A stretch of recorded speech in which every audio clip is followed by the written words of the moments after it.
स्नान आदि तो बाद में करती थी। सुबह सवेरे उठकर सबसे पहले भगवान के भोग के लिए खिचड़ा तैयार करती थी, और उसी खिचड़े को पाने के लिए भगवान कहाँ से आते थे? मंदिर में से सीधे कर्माबाई की गोद में बैठकर भगवान उस खिचड़े का भोग लगाते थे। क्यों? क्योंकि उसके भीतर भाव था।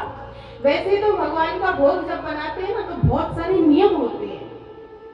पहले के हमारे रसिक हैं जो मुंह पर ऐसे कपड़ा डाल करके फिर भगवान का भोग जो है तैयार किया करते थे, ताकि जो हमारे श्वास के कण है ना, वो भी उस भोजन में ना गिर जाए। लेकिन कर्माबाई बिना नहाए धोए उस खिचड़े को बनाया करती थी और भगवान ग्रहण करने के लिए आते थे। अब एक दिन एक संत का आगमन हुआ। अब संत ने देखा कि ये कर्माबाई है ना, ये तो बिना नहाए धोए भगवान का भोग बनाती है।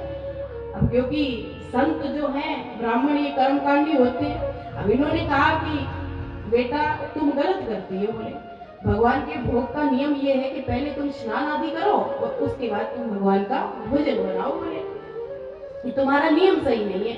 तो कर्माबाई ने हाथ जोड़कर कहा कि प्रभु मुझसे गलती हो गई, अब मैं कल से ऐसे करूंगी कि मैं भोजन जो है स्नान आदि करके उसके बाद ही खिचड़ा जो है वो बनाया करूंगी। अब जैसे ही कर्माबाई अगले दिन उठी, स्नान आदि किया, साफ सुथरे कपड़े पहनकर और खिचड़ा बनाया, तो खिचड़ा बनाने में देरी हो गई। अब ठाकुर जी आगे दरवाजे पर खड़े होकर पुकार रहे हैं, जल्दी कर माँ, देरी हो जाएगी, जल्दी कर माँ। कर्मा नाम नहीं था, कर्मा नाम कैसे पड़ा? ठाकुर जी बोल रहे हैं, पुकार रहे हैं, जल्दी कर माँ, जल्दी कर माँ। तो उन्हें कर्माबाई कहने लगे। अब बोले जल्दी कर माँ। अब जैसे ही ठाकुर जी भीतर आए, भोजन को परोसा गया। अब भोजन परोसा, वैसे ही जगन्नाथपुरी में घंटी बज गई, भगवान की मंगल आरती का टाइम हो गया।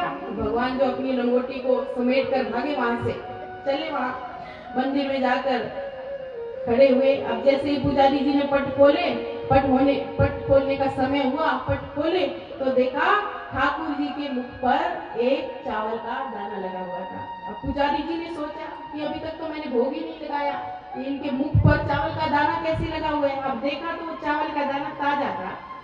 अब ठाकुर जी ने हाथ जोड़कर कहा कि क्यों हमारी बेइज्जती करवाते हो? क्या आपको यहाँ 56 भोग नहीं मिलता जो किसी के कहीं जा करके तुम पा रहे हो? अब घोषणा करवाई गई कि हमसे पहले इनका भोग किसने लगाया, किसने लगा दिया। अब ठाकुर जी से पूछा गया कि तुम कहाँ गए थे, कि तुम कहाँ से भोग पाकर आए हो? तो बोले कि देखो पहले ये कर्माबाई है ना, पहले बिना स्नान आदि करके मेरा भोजन बनाया करती थी, तो क्या है मैं समय से पा लेता था। लेकिन आज पता नहीं जाने कहां से कोई सुगड़ बाबा आ गया और पता नहीं जाने कौन सी नई पट्टी जो है कर्माबाई को पढ़ा दी। बोले कहा कि स्नान आदि करके भोजन बनाना चाहिए, तो तुम जाओ और उस सुगड़ बाबा को कहो जा करके कि कर्माबाई को कहे कि वो पहले जैसे भोजन तैयार करती थी वैसे ही भोजन तैयार करे।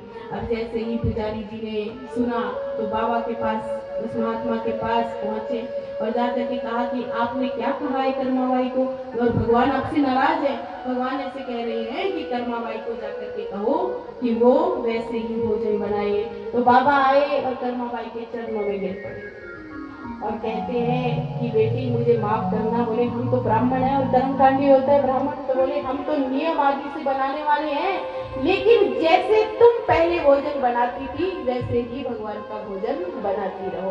तो ये है भाव कि जहाँ भाव होगा तो जैसा भी भगवान को पवाओगे और जिस तरह से भी पवाओगे